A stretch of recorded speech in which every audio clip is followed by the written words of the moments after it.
Okay.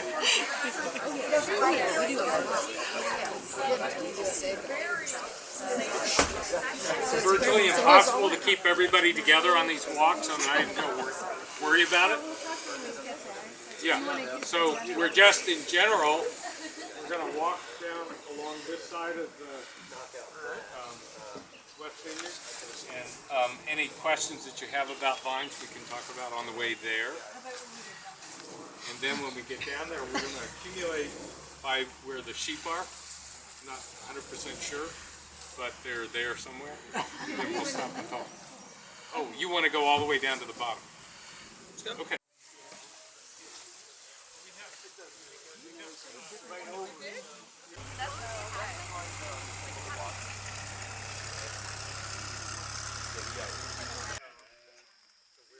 We'll use just whether the sheep are afraid of their humans as one of the key tests for these guys are obviously not very afraid.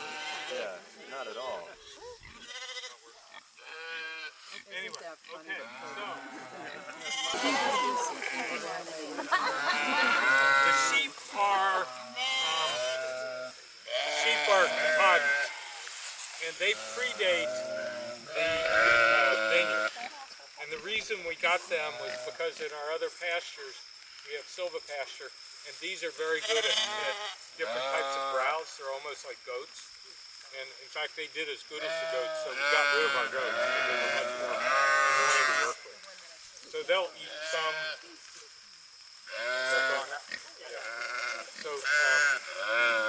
So they'll eat woody material. They can break it down. So that's we use a grazing method called adaptive multi-paddock grazing. And that's giving me and it's and the adaptive part is really crucial. Can I do it? Can you all hear me over there? Yep. We can hear you. Yep. It ends up looking like this. It's either trampled or there's a small stalk. This is, you're going to move them today? Yeah. Yeah. Good. So how many days are you So this is the weekend pen. So on the weekends when I'm not here, I tend to leave a larger pen so that no one on the front of house team has to move them. So an example of like a one-day pen would be right next to it. You see how it's kind of cut down the middle over there? So this is a normal pen they would spend about 24 hours in. They've been here since Friday afternoon. So because I've had this workshop, I would normally move them probably after lunch, but I'm putting it off now. Yeah. So the idea though is to start with this and let the grass get down to 3 to 4 inches. Remember, that helps with the reduction in parasite.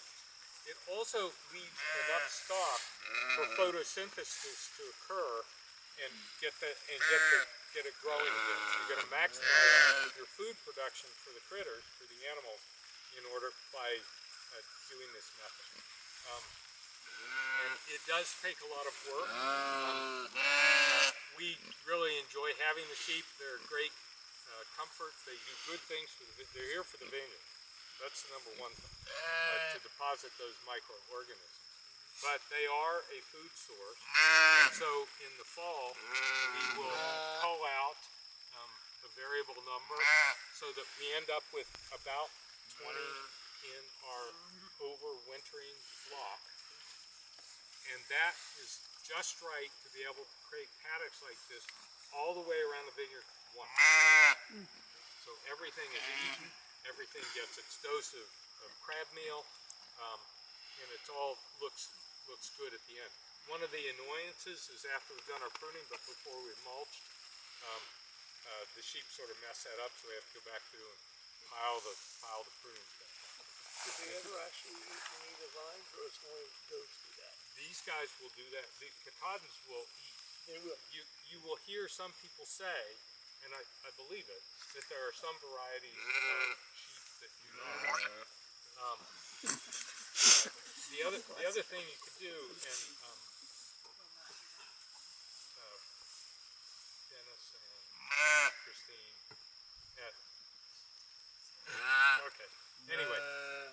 So you can teach the sheep not to eat the grapevine.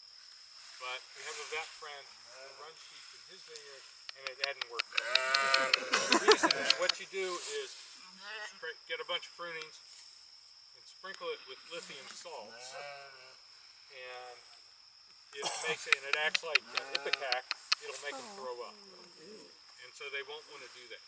What Dennis found is that the aggressive sheep you'll train fine, but the ones that the other ones you can't train them at all because they don't get the ipecac, and so it becomes and so it doesn't really.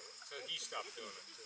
Here, obviously, Kelly on West Coast is able to have his flock in the